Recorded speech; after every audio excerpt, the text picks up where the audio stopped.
इस संसार में दो सामर्थ काम करती हैं। एक परमेश्वर की सामर्थ और दूसरी शैतान की सामर्थ। जब तक मनुष्य परमेश्वर की सामर्थ में काम करता है, वो निर्भय रहता है, वो किसी से डरता नहीं है। आदम और हव्वा परमेश्वर की सामर्थ से परिपूर्ण होकर अदन की वाटिका में रहते थे, तब वो बिंदास थे। वो किसी बात की चिंता में, किसी बात के परेशानी में नहीं थे। जहां चाहते थे आते जाते थे, जो चाहते थे उन फलों को खाते थे और एक आनंद पूर्वक जीवन व्यतीत कर रहे थे। लेकिन जैसे ही आज्ञा उल्लंघन का पाप करके वो परमेश्वर की सामर्थ से रहित हो गए और शैतान की सामर्थ उन पर काम करने लगी, उनके जीवन में भय आ गया। वो डर गए। जिस परमेश्वर के साथ वो प्रतिदिन मिलते थे, बातचीत करते थे, हम नहीं जानते कि कितना समय परमेश्वर के साथ वो व्यतीत करते थे, पर परमेश्वर उनके पास आता था, उनसे मिलता था, उनसे बातचीत करता था। और जब परमेश्वर की सामर्थ उन पर से हट गई और शैतान की अधीनता में वो आ गए, तब परमेश्वर के आने की आहट सुनते ही वो डर जाते हैं। जब हम उत्पत्ति उसके 3 अध्याय में जाते हैं और हम उसके 8वें पद से 10वें पद को देखते हैं, लिखा है, तब यहोवा परमेश्वर जो दिन के ठंडे समय वाटिका में फिरता था, उसका शब्द उनको सुनाई दिया। तब आदम और उसकी पत्नी वाटिका के वृक्ष के बीच यहोवा परमेश्वर से छिप गए। जिस परमेश्वर की वो प्रतीक्षा करते थे, जिससे बड़े आनंद के साथ वो मिलते थे, उसकी आहट को सुनकर लिखा है कि वे छिप गए। तब यहोवा परमेश्वर ने पुकार कर आदम से पूछा, तू कहाँ है? उसने कहा, मैं तेरा शब्द बारी में सुनकर डर गया।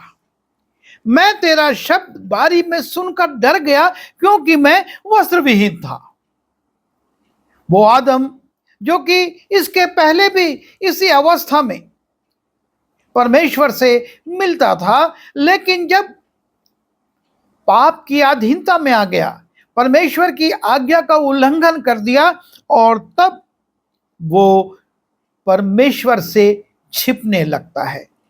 या दूसरे शब्दों में कहें कि आज्ञा उल्लंघन के पाप के कारण वो परमेश्वर से दूर चला जाता है।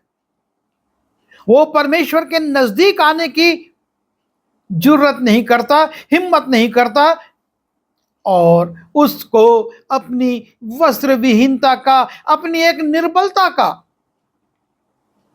कारण नजर आता है। वो उस निर्बलता को के कारण परमेश्वर के सामने नहीं जाता। ये डर हमको परमेश्वर से दूर करता है।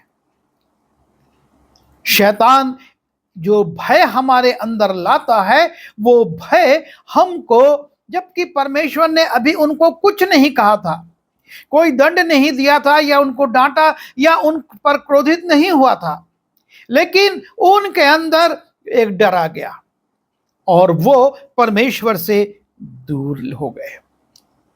ये भय हमको परमेश्वर से दूर करता है। और दूसरी बात, शैतान के द्वारा हमारे जीवन में जो डर आ जाता है, उसके कारण कई बार हम गलत निर्णयों में चले जाते हैं।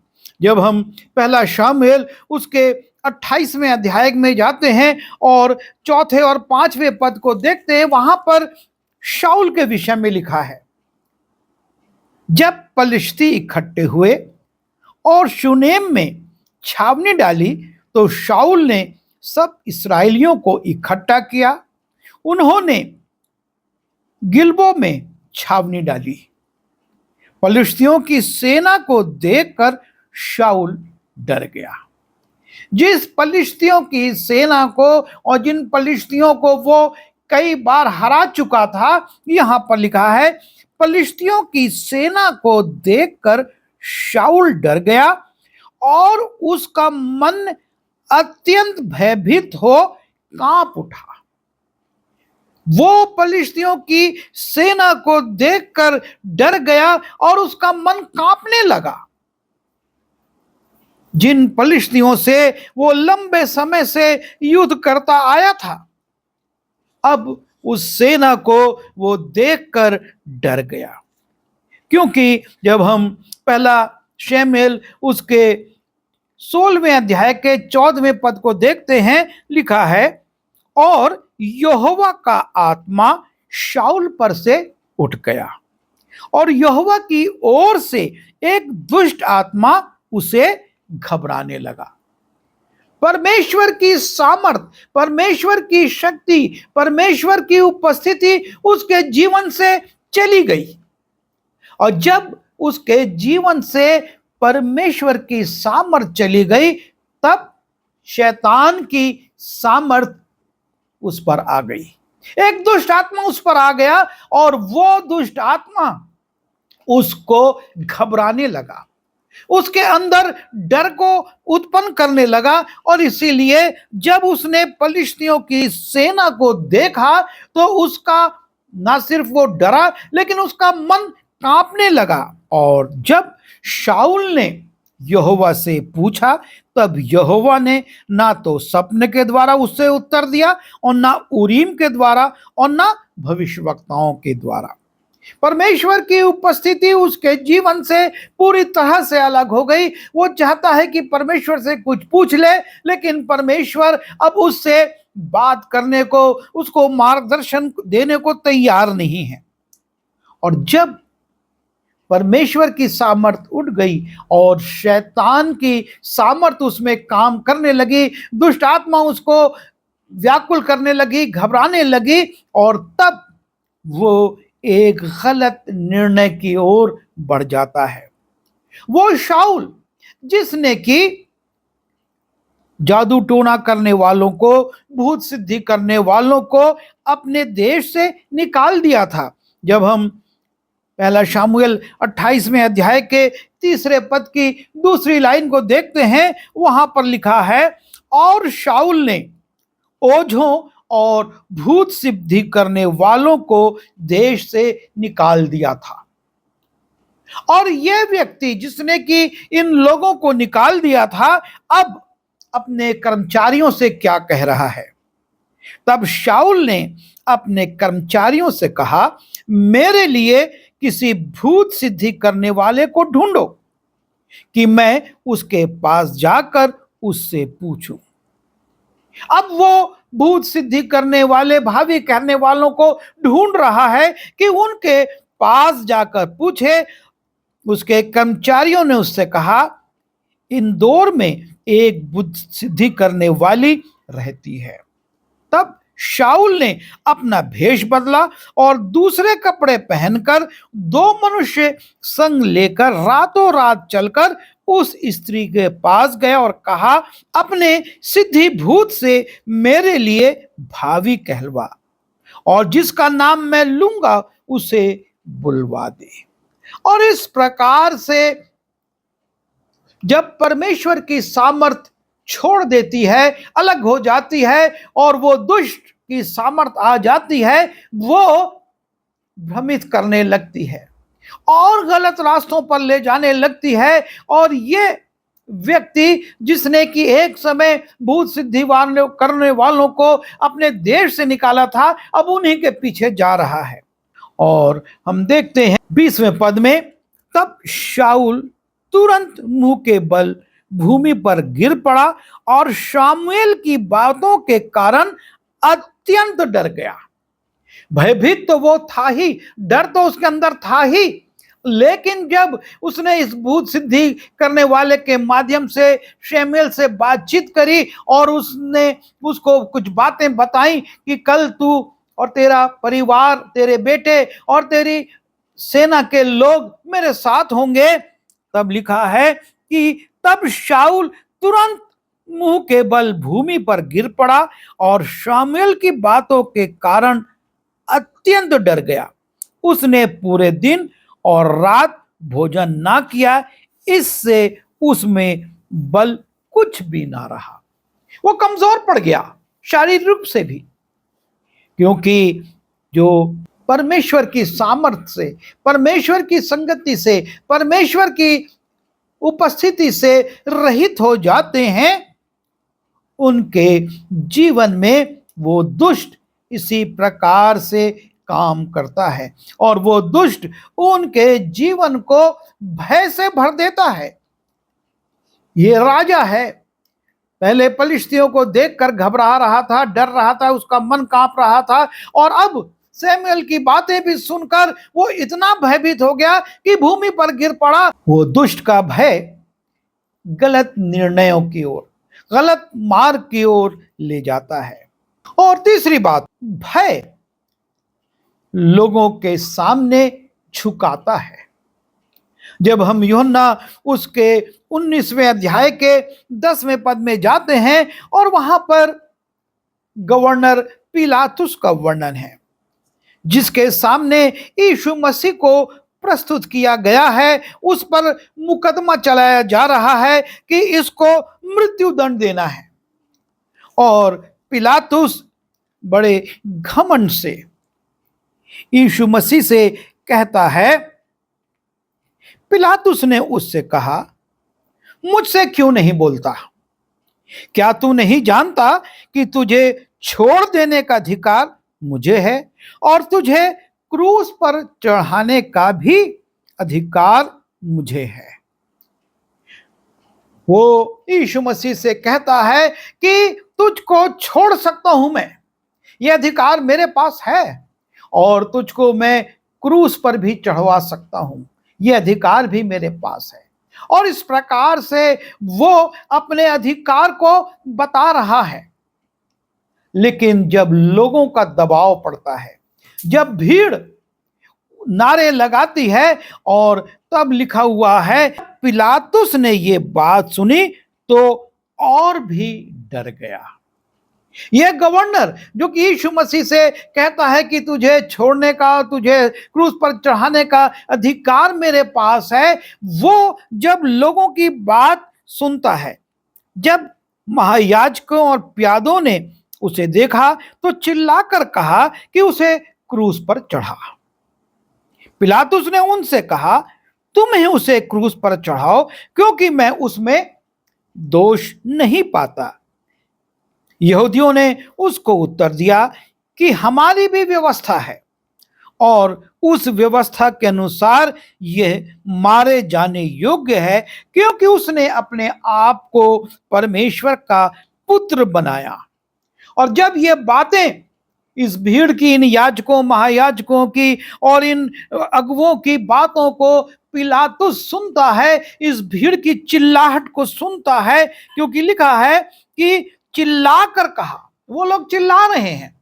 और तब पिलातुस के विषय में लिखा है, जब पिलातुस ने ये बात सुनी तो और भी डर गया।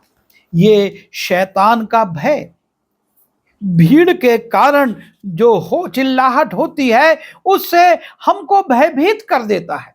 और ये भीड़ से भी आपको और मुझको, अरे लोगों का दबाव था, इसलिए हमको ऐसा करना पड़ा। पर यहां पर हम देखते हैं ये पिलातुस जो कि गवर्नर है, जिसके पास बहुत अधिकार है, वो भीड़ के सामने झुक गया और बाद में हम देखते हैं कि वो उनको सौंप देता है। ठीक है, जैसा तुम चाहते हो, जैसा तुम क्रूस पर चढ़ाना चाहते हो, जो प्रकार से करना चाहते हो करो। वो अपने हाथ धो लेता है, मैं इस व्यक्ति के रक्त से निर्दोष हूं, ये स्थिति होती है। और चौथी बात, ये भय जो है वो हमसे गलत तरीकों को, गलत तरीके से अपनी सुरक्षा पाने को भी मजबूर कर देता है। जब हम पहला राजा उसके दूसरे अध्याय के 28वें पद से 35वें पद में जाते हैं और वहां पर योआश का वर्णन है। और योआश जो कि दाऊद के समय में बड़ा अधिकार रखता था, लेकिन उसके जीवन में बहुत सी कमजोरियां थी और उसने एक भूल की थी। योआश अबशलोम के पीछे तो नहीं हो लिया था, परंतु अदोनिया के पीछे हो लिया था। ये अदोनिया जो कि सुलेमान का बड़ा भाई था और जिसने सुलेमान की मां के माध्यम से यह खबर भेजी थी कि जिस स्त्री को दाऊद के लिए रखा गया था उससे उसका ब्याह करवा दे, इस अदोनिया के पीछे ये योआश चला गया था। और जब ये बात सुनता है कि सुलेमान के सामने ये सारी बातें खुल गई हैं, तब योआब यहोवा के तंबू को भाग गया और वेदी के सींगों को पकड़ लिया। वो एक गलत कार्य कर जाता है सिर्फ भय के कारण। वो डर गया सुलेमान से कि अब सुलेमान उसको दंडित करवाएगा और वो परमेश्वर के तंबू में, वो याजक नहीं था, वो तो सेना में था दाऊद की, लेकिन वो परमेश्वर के तंबू में गया और वेदी के सींगों को पकड़ लेता है। और इस प्रकार से इस गलत निर्णय के कारण उसको राजा की आज्ञा से वहीं मार दिया जाता है। वो बच नहीं पाता। ये भय, सोचते हैं हम कि हमको बचा लेगा, लेकिन वाश भी नहीं बचा, शाऊल भी नहीं बचा। हम देखते हैं पिलातुस, वो भी परमेश्वर के दंड में आ गया क्योंकि भीड़ से वो भी डर गया था। अब हम दूसरी सामर्थ पर आते हैं और जो कि परमेश्वर की सामर्थ है। और जब परमेश्वर की सामर्थ हमारे जीवन में रहती है, मनुष्य के अंदर परमेश्वर की सामर्थ रहती है, तो वो भय नहीं खाते। लोगों का भय समाप्त हो जाता है। जब यूहन्ना उसके 20वें अध्याय के 19वें पद में हम जाते हैं और वहां पर यीशु मसीह के चेलों का उल्लेख है, जो कि यीशु मसीह के क्रूसारोहण के बाद, बल्कि यूं कहें उसके जी उठने के बाद भी भयभीत हैं और कमरे में बंद होकर वो भय से चिंतित हैं। लिखा है, उसी दिन जो सप्ताह का पहला दिन था, संध्या के समय, जब वहां के द्वार जहां चेले थे यहूदियों के डर के मारे बंद थे, तब यीशु आया और बीच में खड़ा होकर उनसे कहा, तुम्हें शांति मिले। चेलों ने अपने घर के दरवाजे बंद करके अंदर थे क्योंकि वो भयभीत थे। पर जब परमेश्वर की सामर्थ आती है, जब परमेश्वर की सामर्थ उन पर उतरती है पिन्तेकुस्त के दिन, तब प्रेरितों काम उसके दूसरे अध्याय के 14वें पद में लिखा है, पतरस उन 11 के साथ खड़ा हुआ और ऊंचे शब्द से कहने लगा कि हे यहूदियों और हे यरूशलेम के सब रहने वालों, ये जान लो और कान लगाकर मेरी सुनो।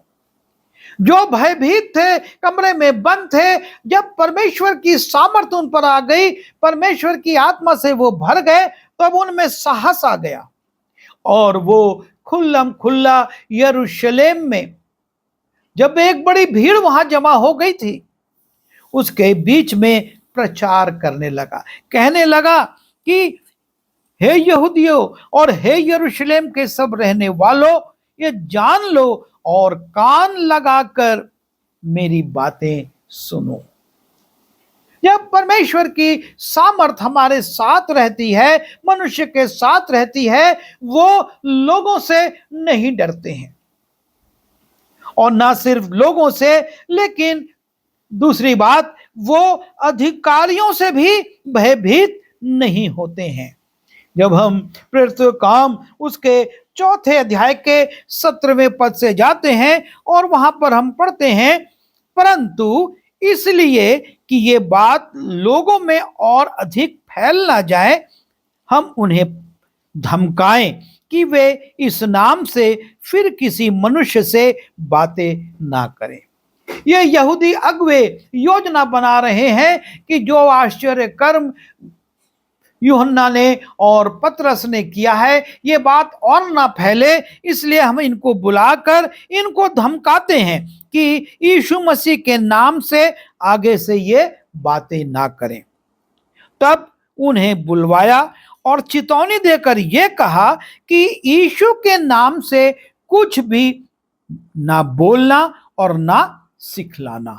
और तब हम उनका प्रत्युत्तर सुनते हैं। परंतु पतरस और यूहन्ना ने उनको उत्तर दिया कि तुम ही न्याय करो कि क्या यह परमेश्वर के निकट भला है कि हम परमेश्वर की बात से बढ़कर तुम्हारी बात माने।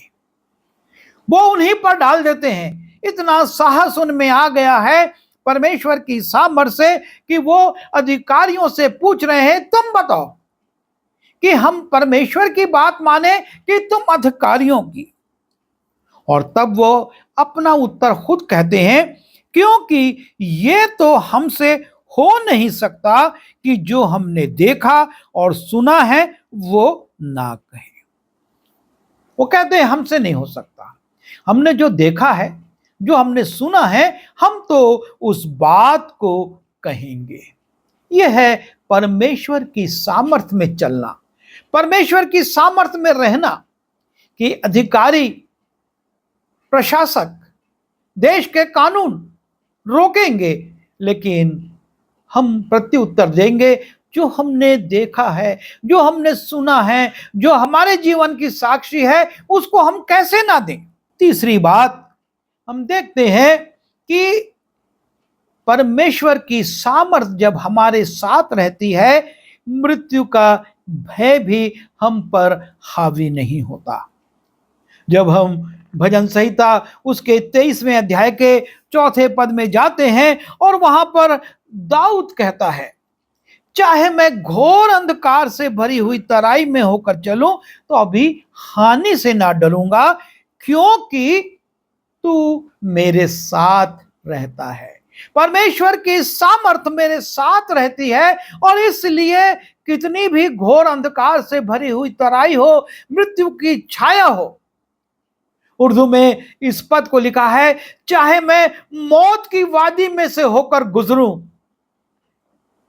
वो इसको मौत की वादी कहता है और मौत की वादी में से गुजरने पर भी वो डरता नहीं, अर्थात उसको मृत्यु का भय नहीं है। क्यों? क्योंकि परमेश्वर की सामर्थ, परमेश्वर उसके साथ है। और जब हम भजन संहिता उसके 118वें अध्याय के 6वें पद को देखते हैं, वहां पर लिखा है, यहोवा मेरी ओर है, मैं ना डरूंगा। परमेश्वर मेरी ओर है, परमेश्वर की सामर्थ मेरी ओर है, परमेश्वर की उपस्थिति मेरे साथ है और इसलिए मैं ना डरूंगा। मनुष्य मेरा क्या कर सकता है? यह साहस आ जाता है जब परमेश्वर की सामर्थ हमारे साथ होती है। जब परमेश्वर की सामर्थ में हम चलते हैं, हम मृत्यु से नहीं डरते हैं। और हम देखते हैं पौलुस के विषय में, फिलिप्पी उसके पहले अध्याय के 20वें और 21वें पद में पौलुस भी इस बात को कहता है कि वो मृत्यु से नहीं डरता है, मृत्यु का भय उसके अंदर नहीं है। मैं तो यही हार्दिक लालसा और आशा रखता हूं कि मैं किसी बात में लज्जित ना हूं, पर जैसे मेरे प्रबल साहस के कारण मसीह की बड़ाई मेरे देह के द्वारा सदा होती रही है, वैसे ही अब भी हो, चाहे मैं जीवित रहूं या मर जाऊं। मुझसे परमेश्वर की बड़ाई होती रहेगी, चाहे मैं जीवित रहूं और चाहे मर जाऊं। परमेश्वर की सामर्थ से पौलुस भरा हुआ था और वो इस बात को कहता है, क्योंकि मेरे लिए जीवित रहना मसीह है और मर जाना लाभ है। मेरे लिए जीवित रहना मसीह और मर जाना लाभ की बात है। अगर मुझको मार भी दिया जाता है तो मैं इससे भयभीत नहीं हूं, क्योंकि इससे मुझको लाभ ही होगा कि मैं इस संसारिक कष्ट से, पीड़ा से हटकर परमेश्वर के पास चला जाऊंगा। और यह है परमेश्वर की सामर्थ जो हमारे अंदर रहती है। और इसलिए हमको इस बात पर विचार करना है कि हम किस सामर्थ की अधीनता में अपना जीवन व्यतीत कर रहे हैं, परमेश्वर की सामर्थ की अधीनता में या उस शैतान की सामर्थ। यह तत्कालिक सुख दे सकती है। शैतान की सामर्थ हमारे को लाभ दिखा सकती है, लेकिन लाभ पहुंचा नहीं सकती। वो हमको भयभीत करके गलत गलत रास्तों पर, गलत गलत कार्यों में, गलत गलत चीजों में लगाएगी ताकि हमारा सर्वनाश हो जाए। पर परमेश्वर की सामर्थ हमको ना सिर्फ लोगों के बीच में परमेश्वर की साक्षी देने के लिए, उसके प्रेम को, उसके कार्यों को प्रकट करने के लिए बल शक्ति देती है, लेकिन अधिकारियों को भी जवाब देने के लिए, प्रत्युत्तर देने के लिए हमको सामर्थ देती है। और यीशु मसीह ने यही कहा, जब तुम अदालतों में खड़े हो, जब तुम अधिकारियों के सामने खड़े हो, तुम भयभीत ना होना। तुमको क्या बोलना है ये परमेश्वर की सामर्थ तुमको उसी घड़ी बता देगी।